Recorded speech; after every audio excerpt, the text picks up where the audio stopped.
Somewhere far away, I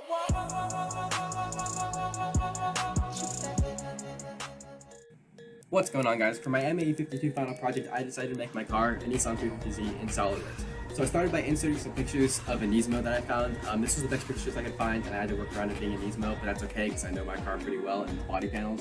So I started by using a 3D sketch to make this roofline, and it's very distinct for this car and kind of defines the whole shape of this car.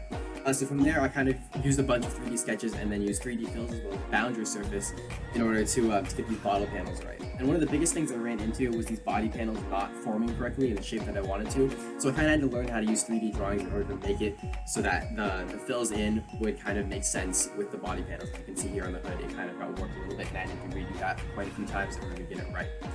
So from there, we're going to go on to the assembly. In the assembly, the things that move are the doors as well as the different wheels. The wheels I was able to make move using concentric mates by making axles and then mating the wheels to the axles.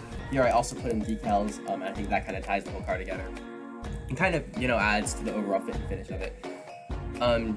Yeah, so all the wheels move, and I added my name there in the license plate in order to have my name. Here the doors are moving. And for my simulation, I decided to use the wheels and kind of simulated if something were to hit one of the spokes of the rim.